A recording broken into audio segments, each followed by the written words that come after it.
ভেতরে গিয়েছিলাম সিপিকে ডেপুটেশন দেব বলে। সিপি সাহেব তো ছিলেন না, ওনার একজন জুনিয়র কোনো ডিসি র্যাঙ্কের অফিসারকেও আমরা পেলাম না। এবার অত্যন্ত দুঃখের বিষয়, পুলিশ এখানে কোনো অ্যাকশান ইনিশিয়েট করবে কি করবে না এটা কদিনের সময় আমরা দিয়ে এসেছি। আমাদের ডেপুটেশনে মেনশন করেছি যে আপনারা, অর্থাৎ ফোর্থ পিলার অফ ডেমোক্রেসি, সাংবাদিকদের ওপরে যে ধরনের অত্যাচার করা হয়েছে সেই অত্যাচারের বিরুদ্ধেও আমরা সরব হয়েছি।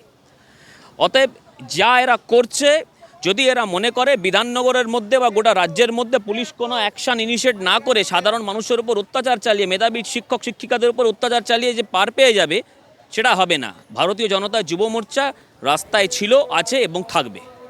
পুলিশ দেখা করলো না, পুলিশের অনুপস্থিতি সিপি সাহেবের, এটা কারণটা কি? মানে ভয় পেয়েছে নাকি বিজেপিকে? দেখুন, রিলস নিয়ে ব্যস্ত বিধাননগর কমিশনারেট, রিলস নিয়ে ব্যস্ত। এরা যদি কাজ করতেন অন্তত এদেরকে সেদিন আমরা অ্যাকশন নিতে দেখতাম। এর বাইরে আর আমি বেশি কিছু বলবো না।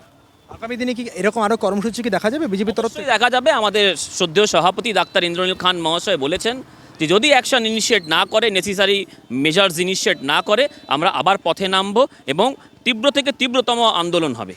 মূলত এই অভিযোগটা, আপনাদের যে আন্দোলনের যে মূল অভিযোগ কার বিরুদ্ধে? মানে রাজ্য সরকারের বিরুদ্ধে?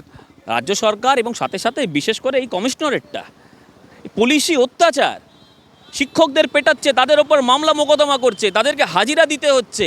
যারা পিটিয়ে অত্যাচার করে শিক্ষকদের ওপরে ওখান থেকে পার পেয়ে গেলেন, আনআইডেন্টিফাইড মিসক্রিয়েন্টস জমায়েত করে শিক্ষক শিক্ষিকাদের ওপর অত্যাচার করে পার পেয়ে গেলেন, তাদের বিরুদ্ধে কোনো অ্যাকশন ইনিশিয়েট এনারা করেননি। নিশ্চয় এদের সাবসার্ভিয়েন্স, এদের যে ধরনের যে রাজধর্ম পালন করার কথা সেটা করেননি। তার জন্য আমরা আজকে পথে নামতে বাধ্য হয়েছি।